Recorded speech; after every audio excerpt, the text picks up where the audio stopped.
rei da Síria, era um grande homem diante do seu senhor e de muito respeito, porque por ele o Senhor dera livramento aos sírios, e era este varão homem valoroso, porém leproso.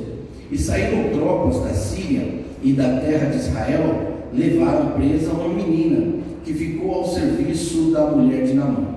E disse esta à sua senhora: tomara que o meu senhor estivesse diante do profeta que está em Samaria, ele o restauraria da sua lepra. Então entrou Naamã e o notificou a seu senhor, dizendo: assim e assim falou a menina, que é da terra de Israel. Então disse o rei da Síria: vai, anda, e enviarei uma carta ao rei de Israel. E foi e tomou na sua mão 10 talentos de prata, e 6.000 ciclos de ouro, e 10 mudas de vestes. E levou a carta ao rei de Israel, dizendo: logo, em chegando a ti está esta carta, saiba que eu te enviei Naamã, meu servo, para que o restaures da sua lepra. E sucedeu que, lendo o rei de Israel a carta, rasgou as suas vestes e disse: sou eu Deus para matar e para vivificar, para que este envie a mim, para eu restaurar a um homem de sua lepra? Pelo que deveras notai, peço-vos, e vede que busca ocasião contra mim. Sucedeu, porém, que, ouvindo Eliseu, o homem de Deus, que o rei de Israel rasgara as suas vestes, mandou dizer ao rei: por que rasgaste as tuas vestes? Deixa ouvir a mim, e saberá que há profeta em Israel. Veio, pois, Naamã com os seus cavalos e com o seu carro, e parou à porta da casa de Eliseu. Então Eliseu lhe mandou um mensageiro, dizendo: vai e lava-te 7 vezes no Jordão, e a tua carne te tornará, e ficarás purificado. Então desceu e mergulhou no Jordão 7 vezes, conforme a palavra do homem de Deus, e a sua carne tornou como a carne de um menino, e ficou purificado. Então ele entrou e pôs-se diante de seu senhor, e disse-lhe Eliseu: de onde vens, Geazi? E disse: teu servo não foi nem a uma, nem a outra parte. Porém ele lhe disse: porventura não foi contigo o meu coração, quando aquele homem voltou de sobre o seu carro a encontrar-te? Era isso ocasião para tomares prata, e para tomares vestes, e olivais, e vinhas, e ovelhas, e bois, e servos, e servas? Portanto, a lepra de Naamã se pegará a ti e à tua semente para sempre. Então saiu de diante dele leproso, branco como a neve. Amém? Não quero comentar o texto. Nós sabemos que é um trecho da história de Eliseu, porque o pastor Márcio, lecionando, vai ter essa oportunidade, e aí vocês vão ver como esse texto fica claro, né? Dá até vontade de ler ele de novo.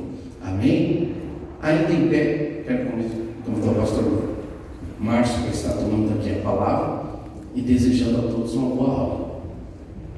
A paz do Senhor. Amém. Senhor Deus e Pai, mais uma vez falando contigo, agradecemos por essa manhã, a oportunidade de nos reunirmos para estudar a palavra.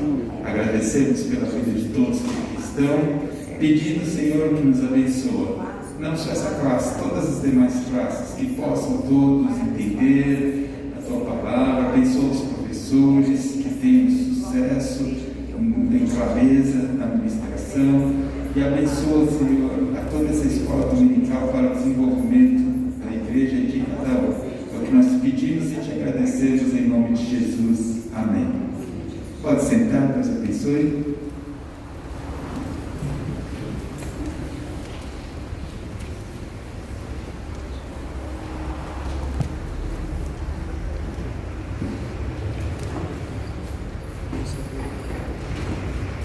O assunto desse trimestre é o estudo do livro de Reis, vocês estão acompanhando, né? Desde o início, e os 2 livros de Reis, que eram um só, mas foram divididos aí pelo tamanho, né? E agora nós já estamos avançando aí nessa sequência, a lição de hoje é para falar sobre um fato específico na vida de Eliseu. Então, o livro de Reis conta a história dos reis de Israel, e nas últimas lições, ao invés de falar dos reis, a gente está falando um pouco mais aí dos dois profetas, Elias e depois o seu sucessor Eliseu, que eles foram um marco nessa história, e também, como eu disse, tudo isso não é só história, é para a gente tirar lições para a nossa vida, para o nosso dia a dia. O livro de Reis foi escrito muitos anos depois dos acontecimentos, com o objetivo de colocar para o povo que estava lá na Babilônia, em cativeiro, muitos anos depois disso, muitos anos depois dessa história, para que eles lá na Babilônia soubessem por que eles tinham sido levados cativos, qual o motivo de Deus permitir que eles fossem levados para o cativeiro. Por isso, então, essas histórias mostram muito as falhas e, no caso, esse destaque para Elias e depois Eliseu, porque eles foram profetas da parte de Deus que no seu ministério, na sua jornada, procuravam chamar a atenção do povo sobre a necessidade de ser fiel a Deus. Por isso esse destaque na vida dos profetas. No livro de Reis a gente pensa que devia contar só a história dos reis, mas dá um destaque enorme para os profetas por causa desse grande objetivo, é deixar claro para as pessoas que o pecado, o abandono a Deus, as consequências, e porque, no caso específico dos judeus, foram levados cativos à Babilônia, por resultado de anos, até séculos de desobediência, e não foi falta de aviso, nem falta de amor de Deus. Alguém poderia lá na Babilônia dizer que Deus é esse ruim que permite os seus seguidores serem escravizados? Então, esses livros, 1º e 2º Reis, mostram que Deus não era ruim. Deus, muito pelo contrário, trabalhou durante anos e de várias formas, com vários profetas, para avisar, dizer: olha, vocês precisam ser fiéis, vocês estão andando em pecado, vocês estão falhando. A vida de Elias e Eliseu era para deixar isso claro. Então, nesse foco, os livros falam bastante de Elias e depois Eliseu, e hoje a gente vai ver na vida de Eliseu um evento específico. E aí mostra Eliseu e vai mostrar uma pessoa que nem é de Israel, que é o que nós vamos ver aqui. Que evento específico é esse? A cura de Naamã. Hoje a aula toda está baseada, então, se estamos estudando o livro de Reis, para você saber que parte estamos, a aula toda é baseada no livro de Reis, capítulo 5. Todo o evento, todo o acontecimento que nós estudamos hoje é 2 Reis, capítulo 5. A leitura foi feita pulando alguns versos, que o comentarista colocou dessa forma para tentar resumir na leitura, mas a história mesmo desse fato está em 2 Reis, capítulo 5, ok? Esse é aonde está na sua Bíblia para você conseguir achar as coisas. E vamos fazer o seguinte, aí, ao invés de seguir lá na revista a leitura, porque pula versículos, eu peço a você que abra aí a Bíblia, em 2 Reis, no capítulo 5, nós vamos lendo e comentando, e vendo as lições que podemos tirar de todo esse acontecimento. Assim, resumindo, em termos de história, antes de ler, a história eu vou poder resumir bem rapidinho. Naamã, um comandante do exército inimigo, tinha lepra, aí ele vai até Eliseu para ser curado. Eliseu manda ele se lavar 7 vezes no Rio Jordão, ele se lava e é curado. Acabou a história. Tchau, até a próxima história. Se for só a história assim, é essa o resumo. Então é esse fato que nós vamos agora ver em mais detalhes. Mas para você já de antemão ficar meio perdido, o fato histórico é a cura de Naamã, que murmurou 7 vezes no Jordão, a mando de Eliseu, e teve a sua lepra curada. Vamos aos detalhes então, a partir aí, então, do versículo 1. 2 Reis, capítulo 5, versículo 1. Acharam aí? Amém? Então a gente vai indo, parando e comentando. Versículo 1. E Naamã, chefe do exército da Síria, era um grande homem diante do seu senhor e de muito respeito, porque por ele o Senhor dera livramento aos sírios, e era este varão homem valoroso, porém leproso. Desse primeiro verso, algo que a gente precisa ter claro aí primeiro Naamã era, conforme aqui diz, uma pessoa muito importante, era um comandante lá das forças militares, era um alto grau, um alto cargo na Síria. Nós no livro de Reis estamos estudando a história de Israel, do povo de Deus, e aqui nessa história dá uma pequena pausa da história de Israel e menciona então Naamã, que era um comandante militar, um alto cargo na Síria. E esse versículo, uma coisa interessante aqui, antes de falar do restante, vocês percebem aqui que diz que ele era muito alto cargo, de respeito, e esse respeito era porque por ele o Senhor dera livramento aos sírios.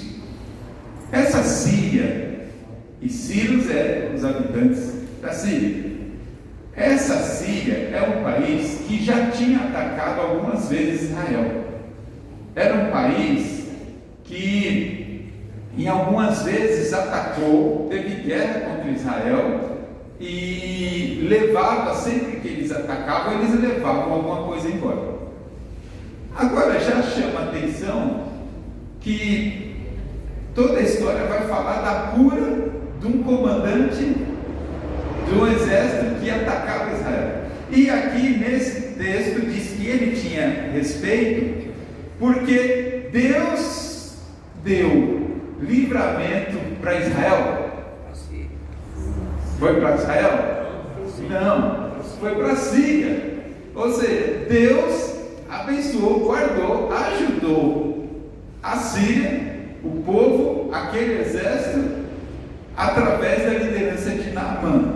E Naamã nem era do povo de Deus.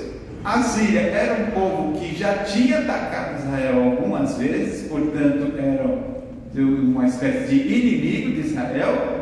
E aqui o texto diz que Deus tinha abençoado e ajudado, através de Naamã, a Síria a ter vitória, como diz aqui, livramento para eles. Livramento, ou seja, porque eles não guerreavam só com Israel. Naquela época os povos viviam em guerra com os outros, era quase que a diversão deles, né? Ficar brigando. E eles tinham tido livramento, ou seja, a proteção com Naamã, usado por Deus. Aí a gente fica pensando, mas se eles eram inimigos e atacavam Israel, aí Deus protegeu o inimigo que atacava o povo de Deus. Isso tudo é colocado, justamente, vocês lembram que eu falei que é para deixar claro para o povo, muitos anos depois, o porquê que eles estavam na escravidão, o porquê que eles foram castigados. Aqui deixa claro que Deus manteve, protegeu, abençoou de certa forma os inimigos de Israel, porque eles foram usados como uma forma de castigo para aquele povo. Era através de outros povos, e até aqui no caso dos sírios, que Deus chamava a atenção de Israel pela sua desobediência insistente, pelos seus pecados. A Síria foi dessa forma. Muitos anos depois, quando eles foram levados para a Babilônia, quem deu a estrutura, a condição, e a Bíblia diz que foi usado também por Deus, foi Nabucodonosor muitos anos depois. Para quê? Para atacar e levar eles cativos. Esses povos, embora não tivessem compromisso com Deus, eles em alguns momentos eram abençoados, não porque eles eram fiéis, mas porque eles se tornaram ferramentas para dar lições ao povo. Tá certo, meus irmãos? Isso, assim, eu acho que, eu falo para vocês, a gente tem que sempre tirar lições de tudo que a gente vê na Bíblia Sagrada. O nosso pastor aqui está dando sinal. Alguém veio para conversar com o pastor aqui? Aí já, aproveita já seguir ele. Tá? Quem mais? Pode aproveitar agora e já acompanhar, interromper um pouquinho para dar para vocês ficarem à vontade mesmo para acompanhar. Tá?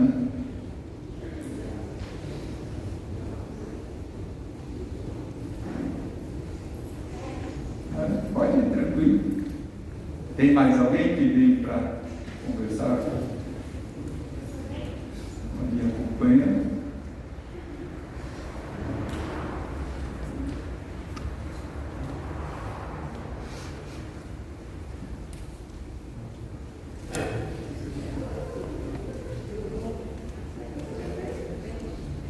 Amém? Pronto. Vamos voltar aqui? O que eu estava falando? Desse abençoar, Deus abençoou de certa forma pessoas que não tinham nenhum compromisso com Deus. Quando a gente fala de lições para a nossa vida, às vezes tem um erro das pessoas, de nós em geral, de achar que só é abençoado se abençoado que eu falo assim, só progride quem é fiel a Deus e quem tem compromisso com Deus, e as outras pessoas não deveriam progredir. E às vezes a gente se questiona falando, mas eu sou tão fiel a Deus e não tenho tanta dificuldade, e o outro lá que não segue a Deus, vive uma vida sem compromisso nenhum e está lá crescendo e desenvolvendo. Essa questão de desenvolvimento na vida aqui cotidiana, material, não é uma consequência assim, natural disso tudo, da fé. Não é um indicador se você é fiel ou não. A gente tem que ter sempre claro o que o nosso Jesus disse, que o sol e a chuva vêm para todo mundo. A vida aqui material pode ter crente fiel desenvolvendo bem e crente fiel passando dificuldade. Como assim pode ter quem não tem compromisso nenhum com Deus desenvolvendo, e quem não tem compromisso com Deus também passando a maior miséria, o maior apuro do mundo?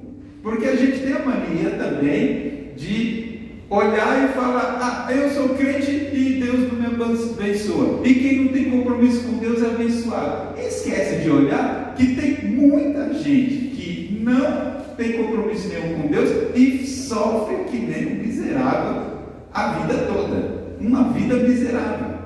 Aí, quando é alguém que nem tem compromisso com Deus que sofre, aí as pessoas crentes às vezes têm mania de falar, tá vendo? Não segue a Deus, por isso que está sofrendo. E a gente fica mudando o discurso para cada hora.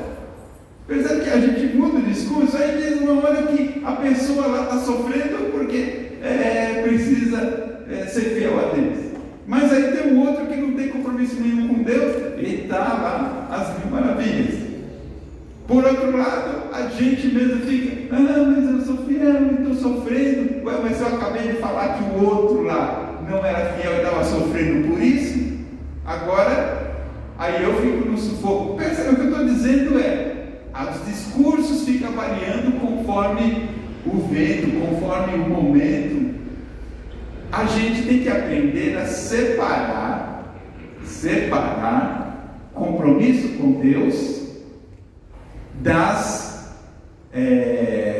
situações da vida aqui na terra.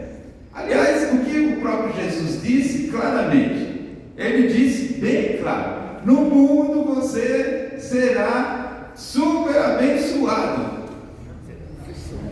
No mundo, quem me seguir vai ser uma vida só de maravilha. Jesus deixou isso claríssimo e a gente tem que aprender isso com Jesus. Foi isso? Não. Jesus não aliviou o negócio. Ele disse: no mundo tereis aflições. Ele nem deu uma quebradinha e falou: mas de vez em quando eu vou abençoar. Não, ele não falou isso. Ele: no mundo tereis aflições. E ainda ele só diz o seguinte: tem bom ânimo, ou seja, não desanima. Ao invés de dizer: não, mas espera que eu vou dar uma solução. Não, ele diz: ó, você vai ter aflição. E nessa aflição, a única coisa que tem que fazer é não desanima.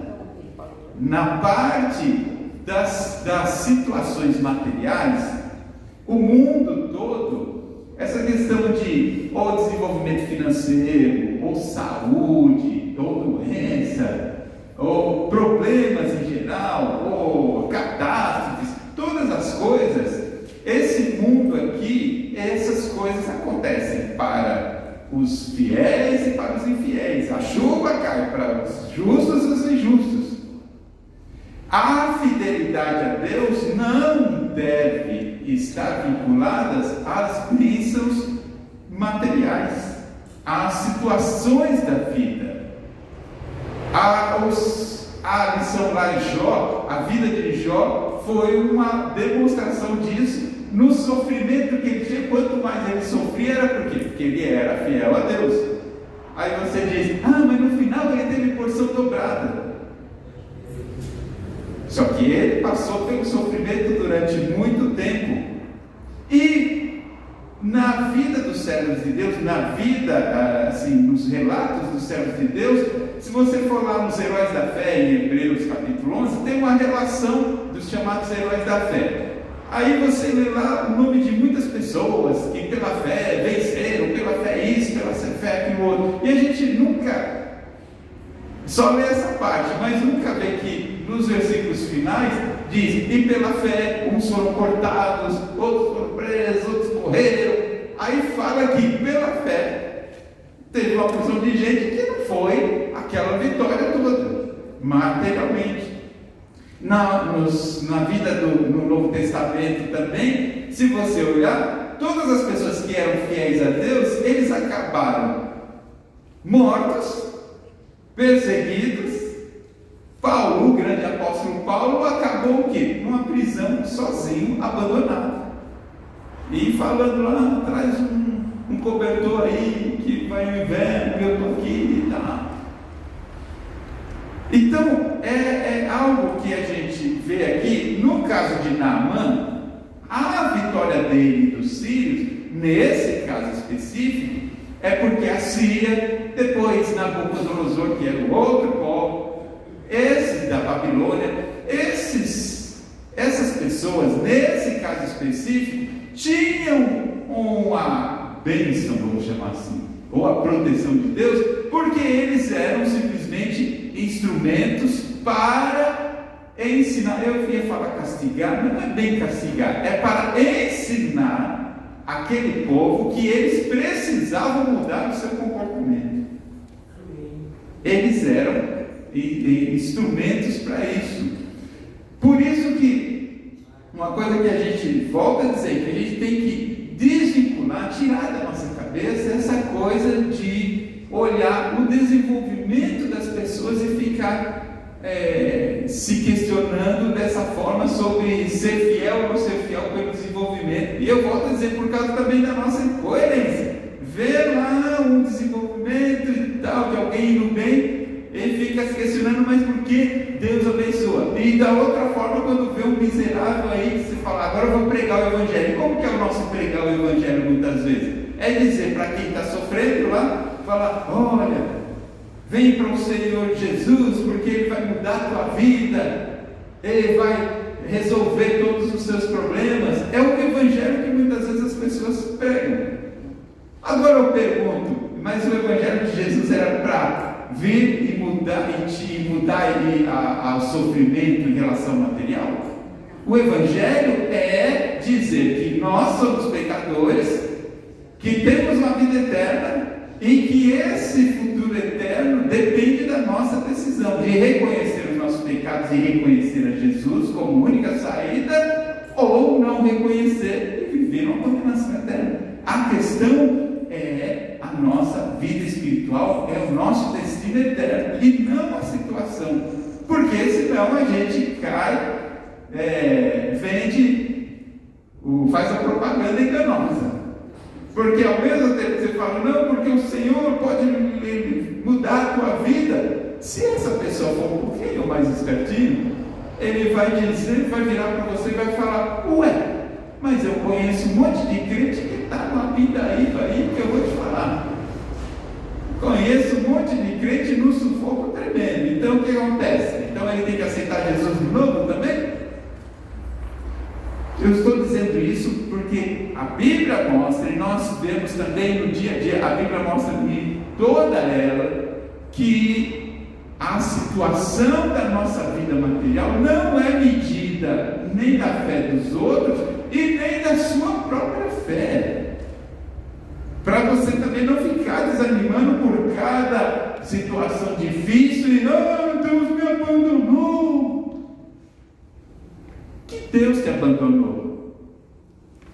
E se você vivesse então conforme viveram lá a igreja primitiva, que morria e ia lá à morte e orava e só fazia como Estevão, aí era pedrada e ele não viu Deus parando as pedras, congelando todo mundo. Ele viu o quê? Ele viu os céus abertos, ele viu o nosso Senhor Jesus Cristo.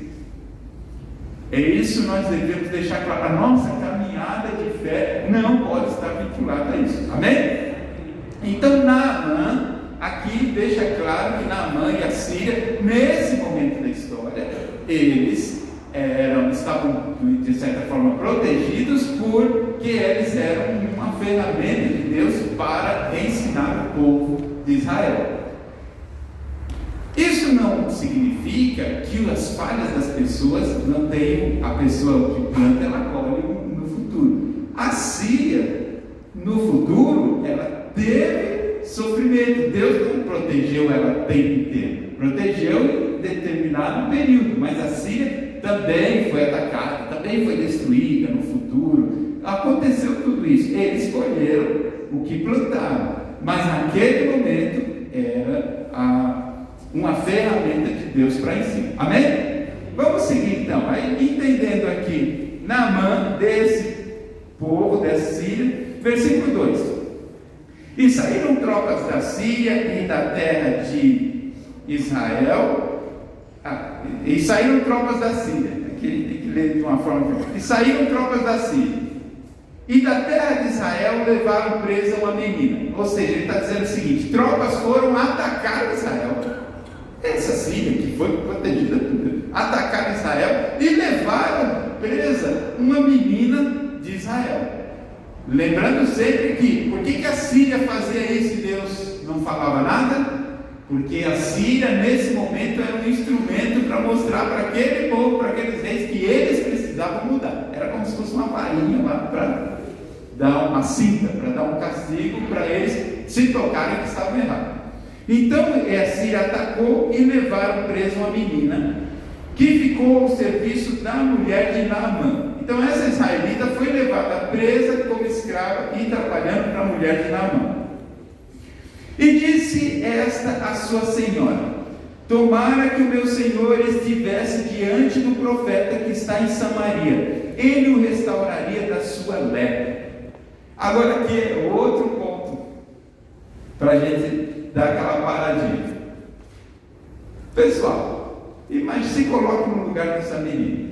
Você estava no seu povo, veio um outro país, atacou, levou você presa e colocou você num outro país, porque aí ela estava em Israel, ela estava lá na Síria, trabalhando lá na casa de Naamã, como escrava, aqui não é empregada com sabe, com os direitos todos, com o quartinho da empregada, com o comendo do bom e do melhor, ou com descanso, não tinha nada disso. Era uma escrava, estava num outro país, longe da família dela, longe da casa dela, trabalhando como escrava para um povo que era inimigo do seu povo.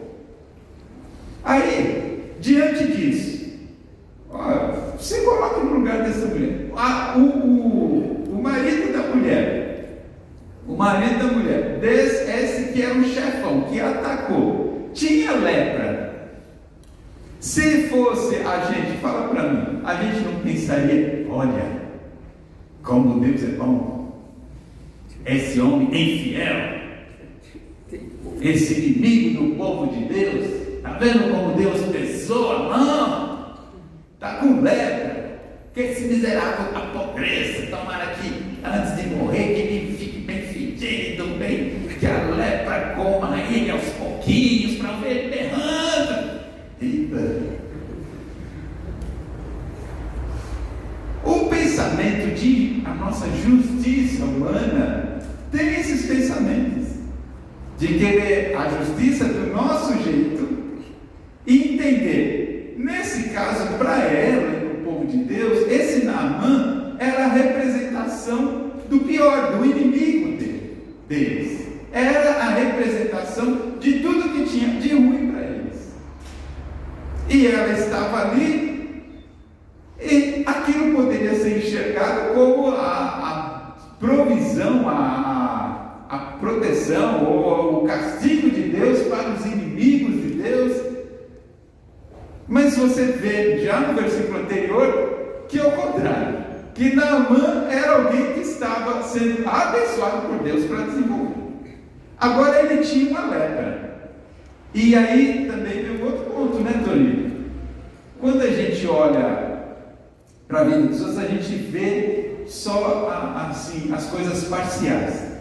Para quem estava lá em Israel sendo atacado e vê Naamã, um alto governante, tendo vitórias na sua vida profissional, quem olha de fora podia pensar, olha como está desenvolvendo bem. Agora olha a vida pessoal dele. Ele estava num alto cargo, mas com a doença que para a época é incurável e que isolava ele. Aqui diz que ele era casado. Pelas situação da lepra, você acha que esse casamento era um casamento só de nome, porque ele não poderia ter contato nem com a esposa e nem um contato assim próximo de ninguém, senão a lepra pegaria nas pessoas. Então ele vivia um drama pessoal dele, para ele, um drama pessoal. Do ponto de vista das pessoas, ele estava a top com tudo. Era alguém o versículo anterior, de muito respeito, de um alto cargo, de autoestima. Mas ele, com ele mesmo, ele estava vivendo um grande sofrimento.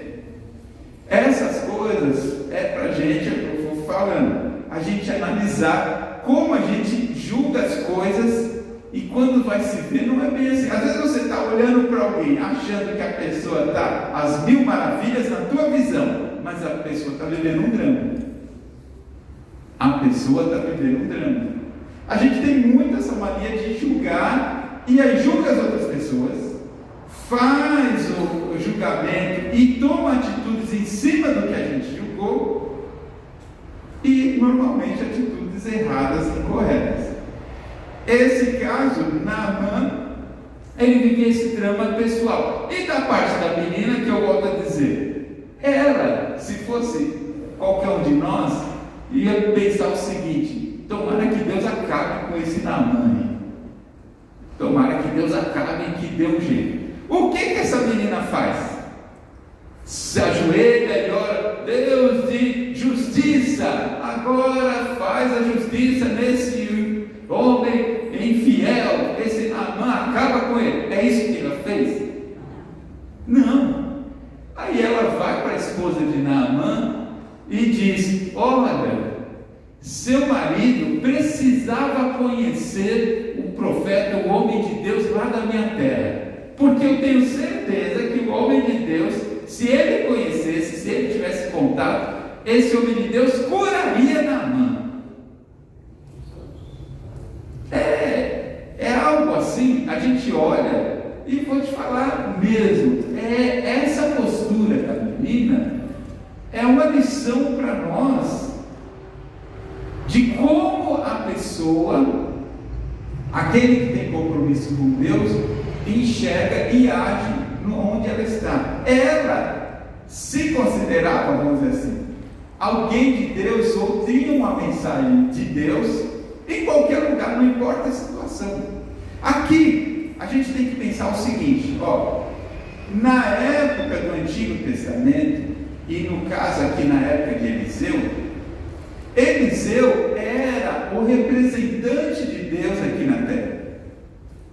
Quando falava para procurar o profeta, é diferente de hoje, que as pessoas falam assim, vai lá na rua tal, um profeta ou a profeta tal, que a pessoa lá, você precisa ir lá, porque ora e a bênção acontece. A gente se perde muito hoje a questão de um curador, uma pessoa que cura.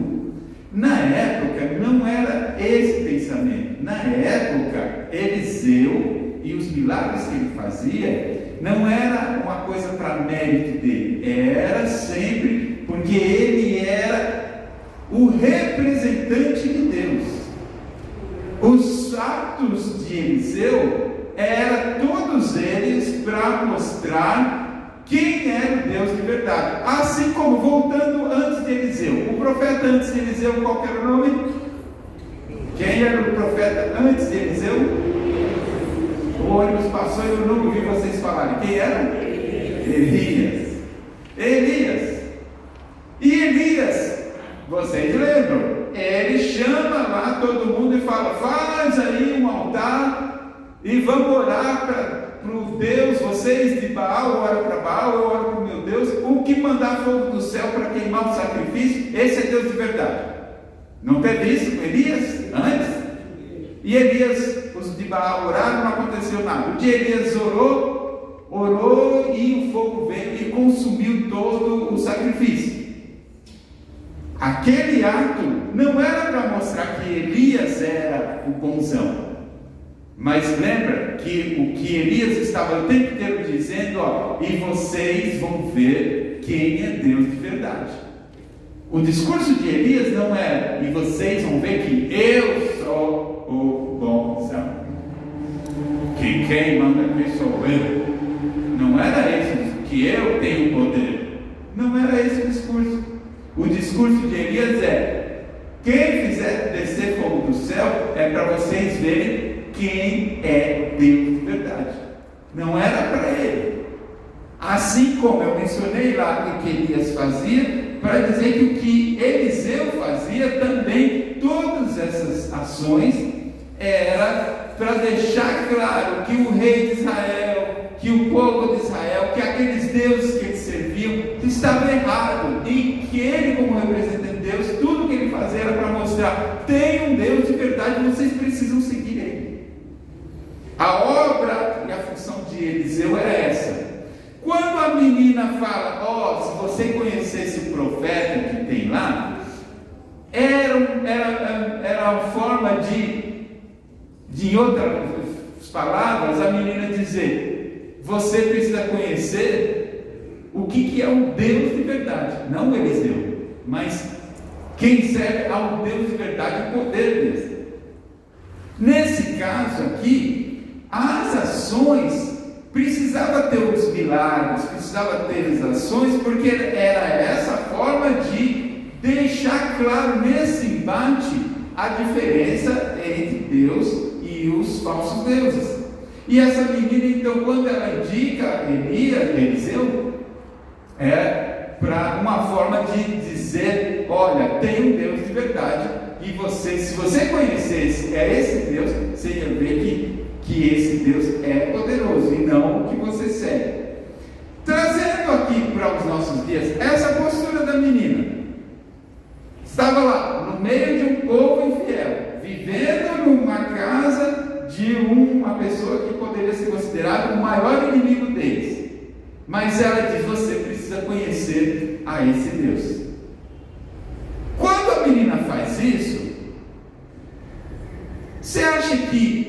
Ao invés de pedir a morte de Naamã, ela pede: ó, você precisa conhecer, se você conhecesse o profeta que tem lá, o servo de Deus que tem lá, você ia ver que a coisa é diferente. Quando ela faz isso, é como se fosse nos nossos dias, quando a gente prega o Evangelho, a gente deixar claro que as pessoas precisam conhecer um Deus diferente.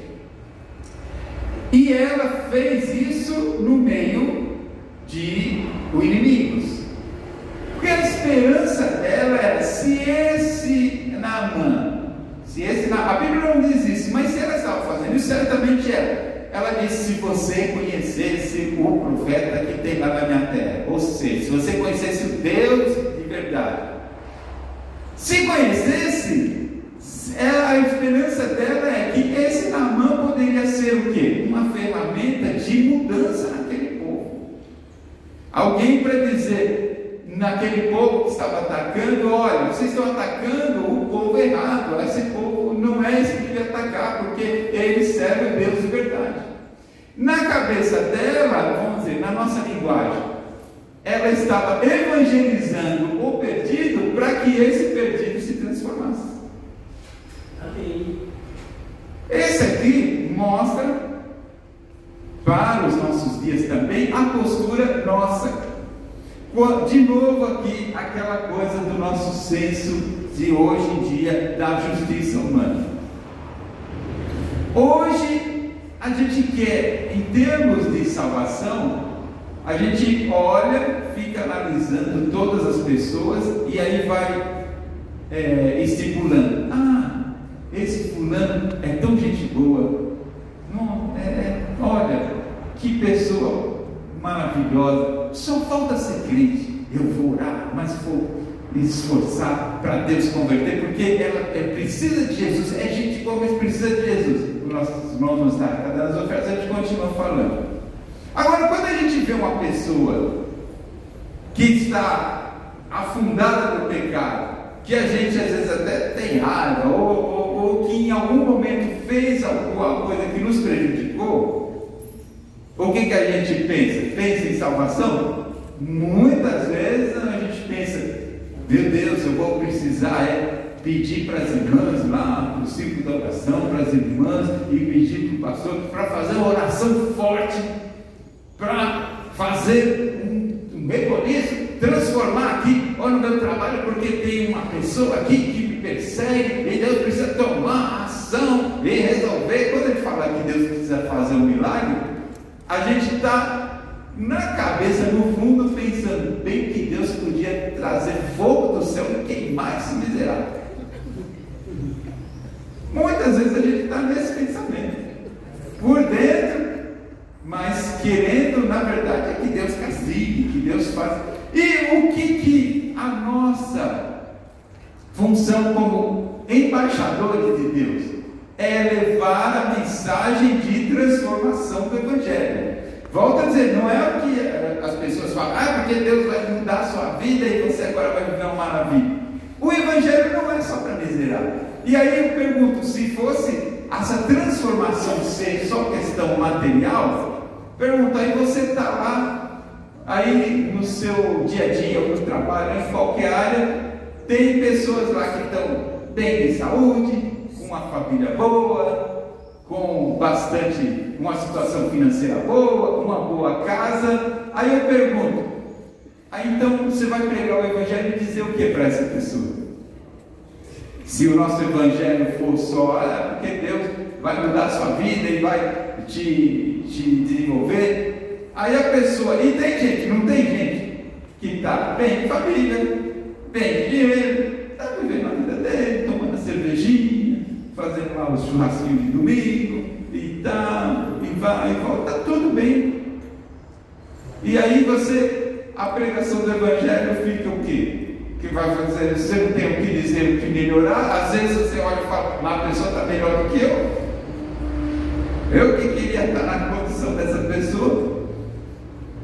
Então, a mensagem do Evangelho o objetivo final é de mudar, de transformar a mente da pessoa, para ela passar a ser fiel. No contexto aqui da cura de Naamã e do ministério de Eliseu, tudo isso, tanto os ataques que sofriam o povo de Israel, e a Síria atacava, e eles eram abençoados para atacar, quanto os milagres que Elias e Eliseu fizeram, quanto os momentos em que Deus permitia os ataques, também quanto os momentos que Deus protegia, em todas as situações, de uma hora ou outra, ou para o bem ou para o mal ali, o que acontecia, todas elas, o objetivo final era falar, ensinar a eles: vocês precisam ser fiéis a Deus.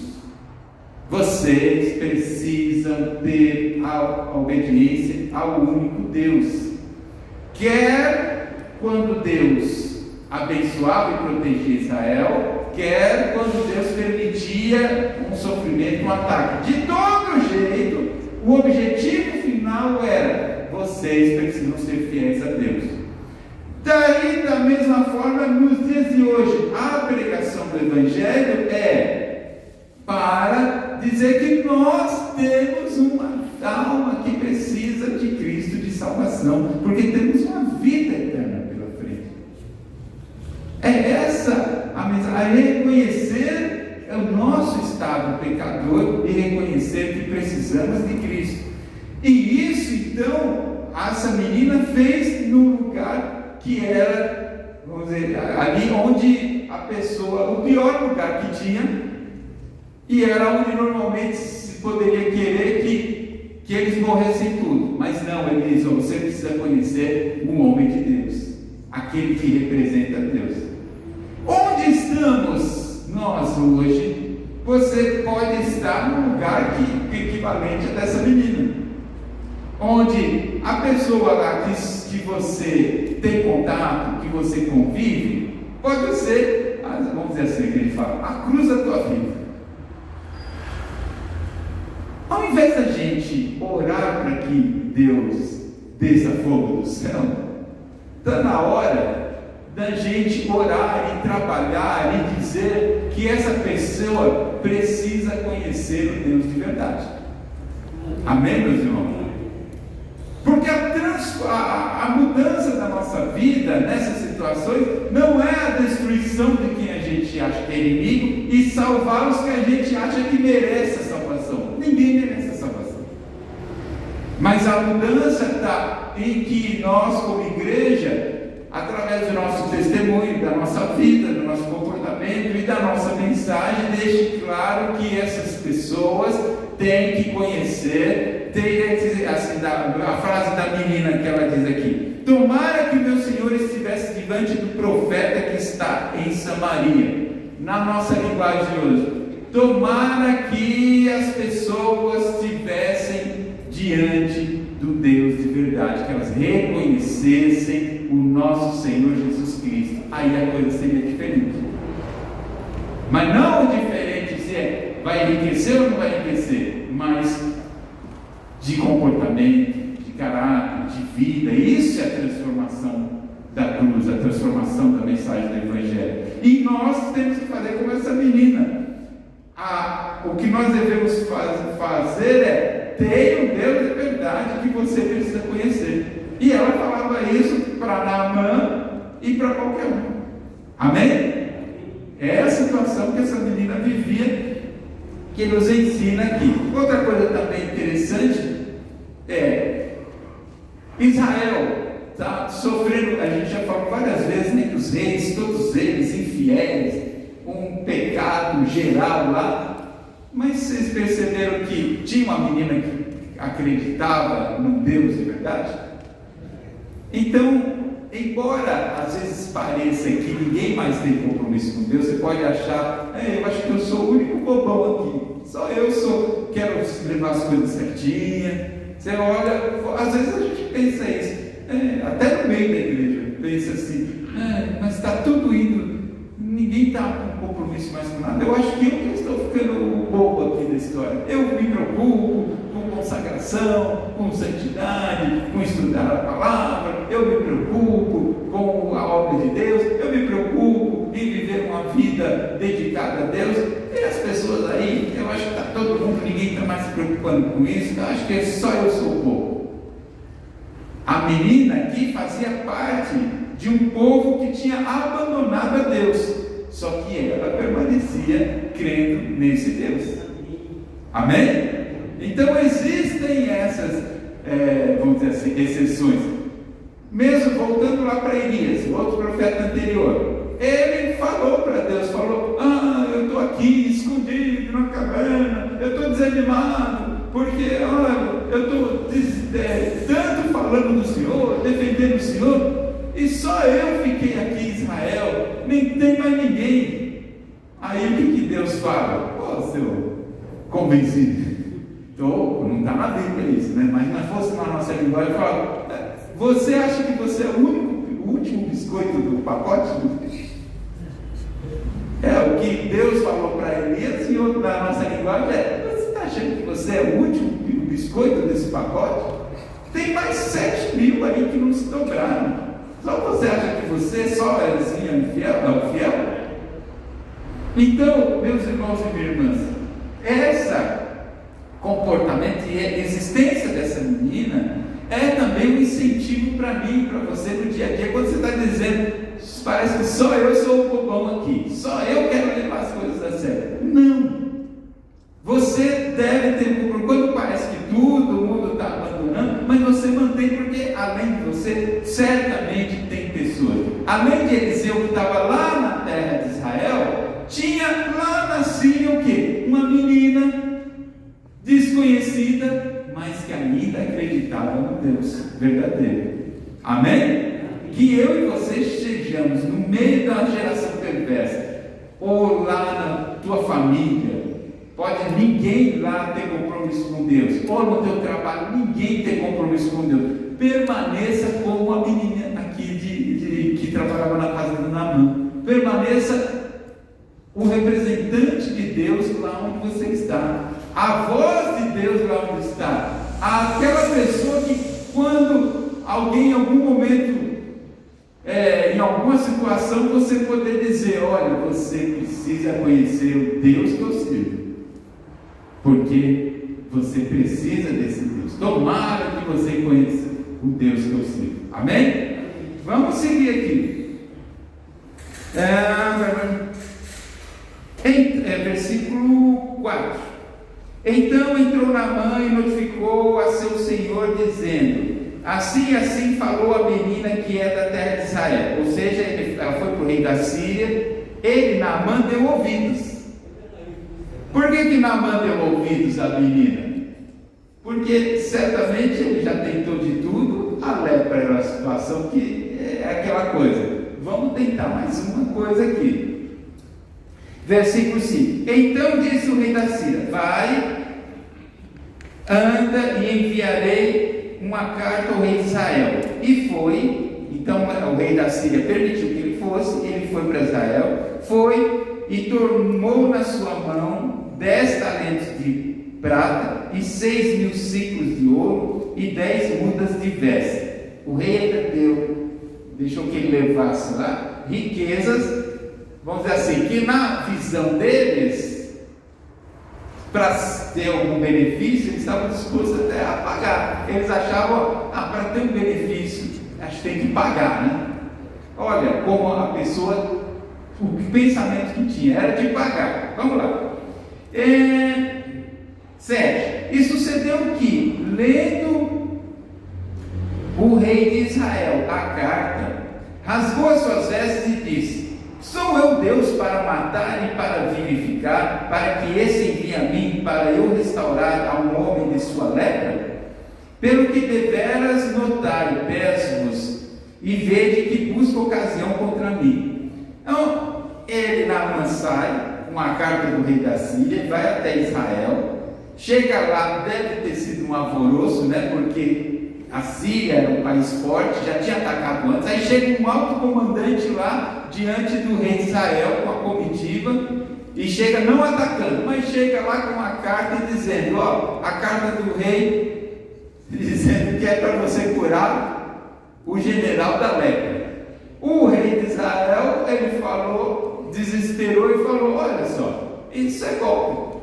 Por acaso sou eu alguém que possa curar alguém de lepra? Eu tenho esse poder? De fato, o rei de Israel não tinha. Só que, olha como essa história está narrada sempre para lições, para a gente entender. Olha como esse rei de Israel não estava nem preocupado com Deus e nem lembrava que Deus existia. Chega lá um alto comandante com uma carta falando que era para curar de lepra. Aí o rei de Israel nem lembra que tem Eliseu.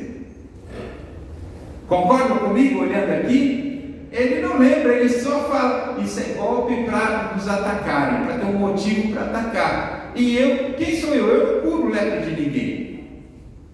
Ele em nenhum momento menciona a Deus, menciona a Eliseu, e ele conhecia Eliseu. Ele não menciona Eliseu, não menciona Deus, ele não tem nada, ele acha que é ele que tem que resolver. Em comparação, isso o rei de Israel, que era o líder, e a menina lá, uma menina simples, dentro da casa de Naamã, ela diz: você precisa conhecer o profeta de Deus lá em Israel, certamente ele vai trazer a cura. A fé da menina e a total indiferença do rei de Israel. Olha o contraste. Isso tudo acontecia, era tudo chamando a atenção para esse rei de Israel, para esse povo entender: olha, se eles não estavam, a coisa era o seguinte, Deus, eles que eram o povo de Deus, que tinha, vamos dizer assim, entre aspas, o direito da proteção e das bênçãos de Deus, eles não estavam valorizando. Era para esse rei olhar e pensar o seguinte: o Naamã, que veio lá da Síria, que nem é de Deus, nem é do povo de Deus, veio aqui buscar a solução aqui no nosso meio. Quer dizer, os de fora enxergam que tem um Deus aqui, que tem aqui a solução, e eles de dentro não enxergam. Eles de dentro não enxergam, de fora enxergam. Era para eles, o rei de Israel, se tocar. Era uma outra forma de Deus ensinar, dizer: olha, tem um Deus que até os de fora estão começando a perceber que tem um Deus de verdade, e você não vê. Será que é os de fora que precisa despertar a nossa fé? Ao invés da gente ser o exemplo de fé, o outro ser a referência de fé, e a gente já esqueceu de Deus, é que essa aqui mostra. Eles, como o povo de Deus, já estavam esquecendo de Deus, e essa menina é que lembrou. E aí vem Naamã e faz isso, o rei fica desesperado. Aí o versículo 8: sucedeu, pois, porém, que ouvindo sucedeu, pois, que ouvindo Eliseu, homem de Deus, que o rei de Israel rasgara suas vestes, ou seja, que Eliseu ouviu que o rei ficou desesperado, rasgar a veste dele, ficou desesperado, mandou dizer ao rei: por que rasgaste as tuas vestes? Por que você está desesperado? Deixa ouvir a mim e saberá que há profeta em Israel. Volta aqui, olha, essa interrupção na história para citar um general de outro país vindo buscar a cura. O objetivo disso ter acontecido está nessa frase aqui de Eliseu: deixa vir a mim, saberá que há profeta em Israel, que tem um representante de Deus aqui. Era para ele saber que o Deus de verdade estava atuando ali. Era um lembrete do de fora vir e falar: você precisa, você está aqui, Deus está aqui falando, chamando, alertando. Agora veio de fora para você ver se toca. Será que na nossa nossa vida precisa, às vezes, alguém de fora dar uma chacoalhada, porque às vezes a gente acostuma com o dia a dia, com as coisas, e cai meio que na frieza, né? No nosso dia a dia, nosso comportamento, e meio que faz as coisas por costume, aí começa a vir na igreja por costume, começa a fazer, de repente é meio que automático, não foi lá. E esquece que nós estamos servindo ao Deus de verdade, aquele que pode transformar o coração, a mente das pessoas. Nós caímos tanto no costume, na rotina, e que, lembra que eu falei da gente ser um instrumento de bênção, de pregação, de alerta, onde estivermos? O rei de Israel caiu tanto no esquecimento da parte de Deus, que ele nem lembrava mais. Agora Eliseu diz: olha, você precisa saber, esse Naamã veio de fora, porque ele está começando a buscar um Deus de verdade, de alguma forma ele está se tocando, e você não está percebendo. Às vezes acontecem coisas ao nosso redor que a gente é usado para a gente perceber e falar: olha, mas que coisa, fulano, me surpreendi, a fé da pessoa, nossa, coisa, acho que às vezes um novo convertido, sabe, começa às vezes também todo empolgado, e às vezes a gente tem uma postura quase de rei de Israel, falando: mas deixa, isso aí é que está começando, é fogo de palha. Fogo de palha. Às vezes quando a pessoa está animada, querendo servir a Deus, querendo trabalhar, querendo fazer as coisas, a gente começa: não, deixa ele passar o tempo, vai perceber que o quê? Que a gente tem que ser na frieza, no desânimo. Deus já não faz, Deus não, essas coisas acontecem para a gente despertar, para a gente empurrar a gente também. E foi o que aconteceu aqui. Eliseu fala: você precisa saber que é a profeta de Israel.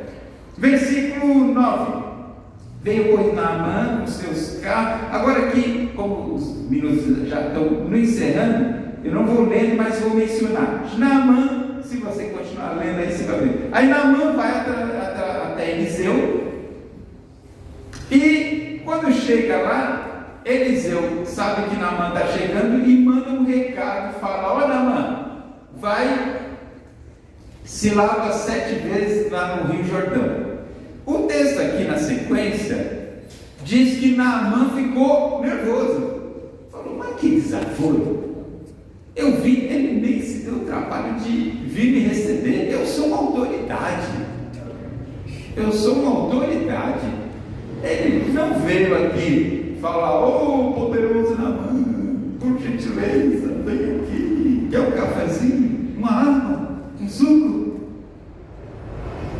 Não veio me receber. E a Naamã falou, e eu achava que ele, aí Naamã, além de questionar de não ter recebido, Naamã fala: eu achava que ele ia vir, ia expor a mão em mim, ia fazer uma oração e ia me curar.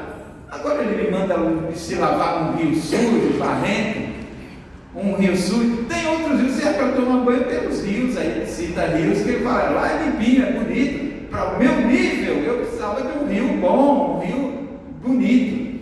Toda essa fala de Naamã é o que? Orgulho. Agora, o que chama a atenção aqui é, mesmo com esse orgulho todo, lá no final, Naamã foi curado ou não foi? Foi curado. Naamã foi curado. Aí eu pergunto, então Naamã foi curado pelos méritos dele? Naamã tinha fé em Deus? Não. Naamã não era uma pessoa de fé em Deus. Naamã foi lá como o último recurso. Falou: vou tentar mais uma.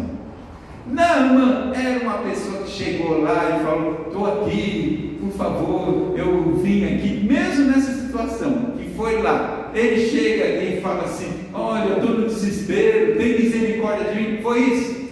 Não. Foi orgulho, foi prepotência.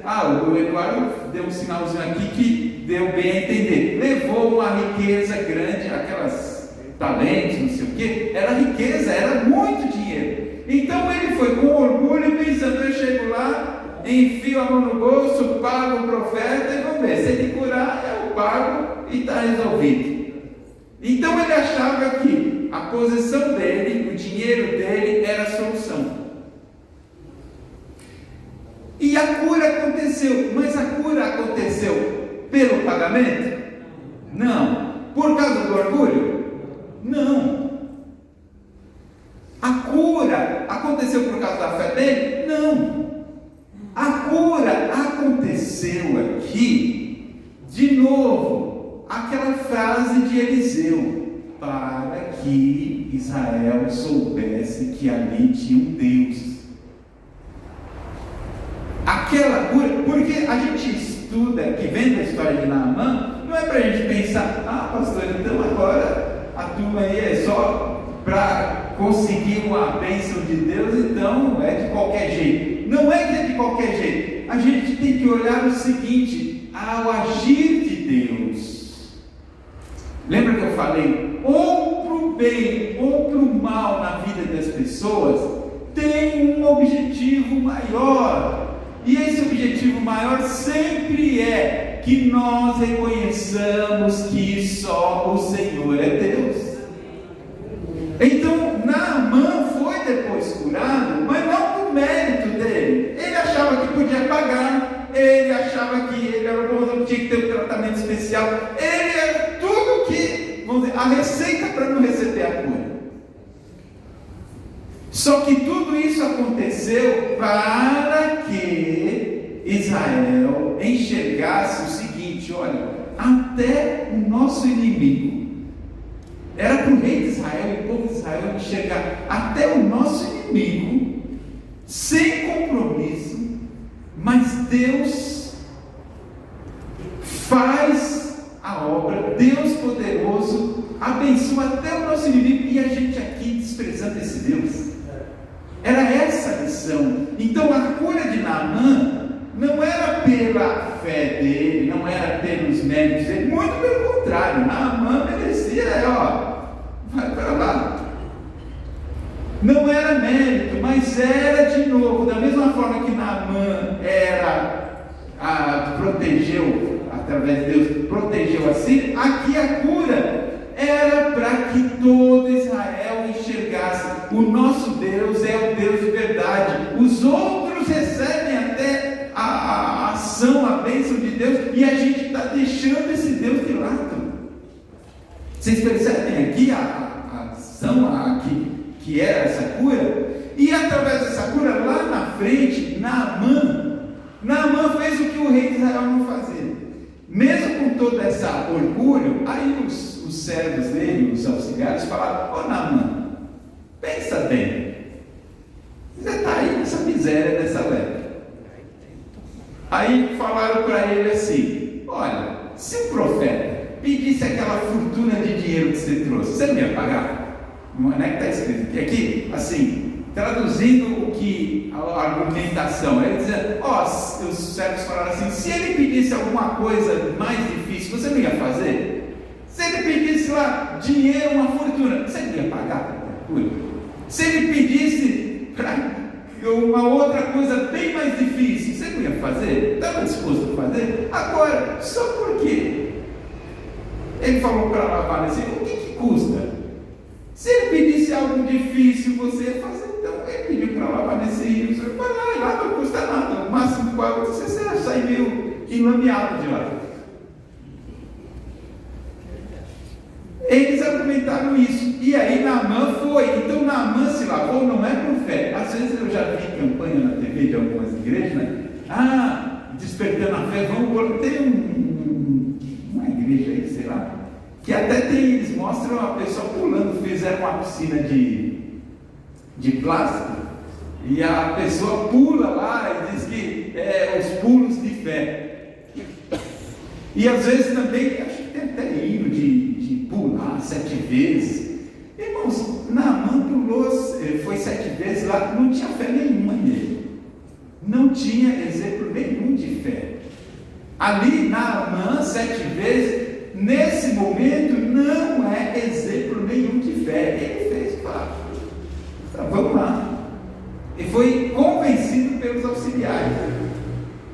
E aí, quando ele foi 7 vezes, ele sai curado.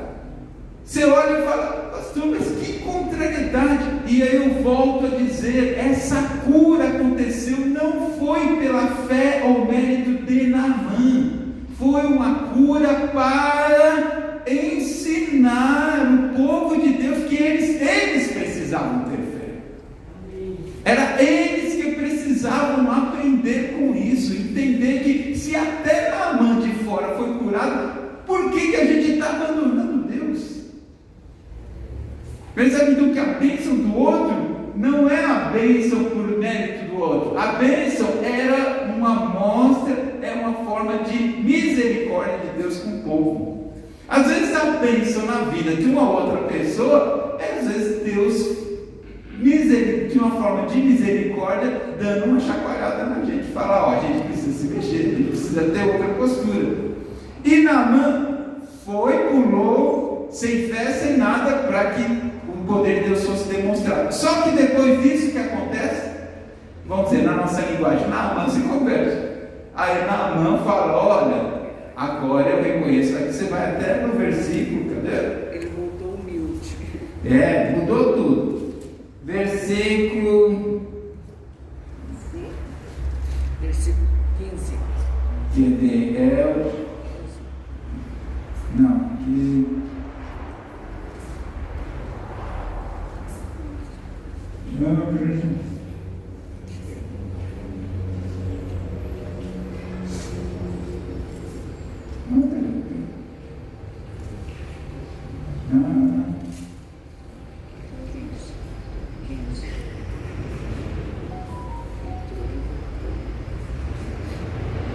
Esse aí, é o 15, tá certo, é o 15 mesmo, tá certo. Vocês acharam o 15 aí, meus irmãos?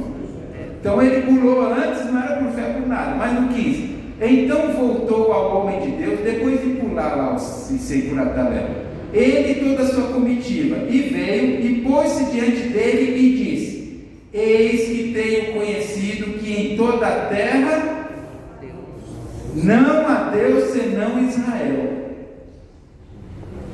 Ele reconheceu o que o rei de Israel não reconhecia. Então, depois da cura, Naamã, vamos dizer na nossa linguagem, se converteu e reconheceu que o Deus, só há um Deus, é o Deus de Israel. Essa lição era tudo uma lição para o povo mudar. E o povo, infelizmente, por isso que está toda essa narrativa e esse destaque. É para, imagine, anos depois, esse povo lá no cativeiro, quando leem isso, era para eles entenderem, olha só, até o de fora foi abençoado e a gente insistentemente não seguia Deus. Essa é a lição para nós, nossa vida, no nosso dia a dia. O Luiz pode já vir aqui. Será que a gente vai ter que esperar quanto tempo para reconhecer a nossa necessidade, a nossa firmeza, a nossa necessidade de estar com Deus, independente do que aconteça? Estou falando isso, não é dando bronca em ninguém, estou dizendo pela lição que o povo recebeu aqui, era para mostrar para a gente a necessidade de nós não cairmos no costume e esquecer que nós temos o Deus de verdade. Amém? E assim, encerrando, depois mais à frente tem uma parte aí do Geazi que pede dinheiro e é castigado porque as bênçãos não eram compradas. E assim a gente encerra e passa para o Luiz. Deus abençoe a todos. Espero que tenha ficado claro. Espero que a gente tenha aprendido mais e não aquelas fantasias de Naamã, um exemplo de fé. Não, um exemplo de fé não. Naamã foi um instrumento de todo jeito para despertar o povo de Deus. Nós precisamos ter esse despertamento e não esperar que Deus levante pessoas de fora, que nós sejamos os primeiros a levantar e dizer: nós somos o povo de Deus e vamos corresponder, vamos com fé, vamos trabalhar, vamos orar, vamos lutar pela obra de Deus. Chega de desânimo, chega disso, chega daquilo outro. Nós servimos ao Deus de verdade e vamos caminhar dessa forma. Amém? Deus abençoe a todos. Amém. Louvado seja Deus. Quero agradecer ao pastor Márcio e também trazer um retorno para vocês, que eu dei uma passadinha, passo em todas as outras salas e passando, nós temos um retorno muito positivo também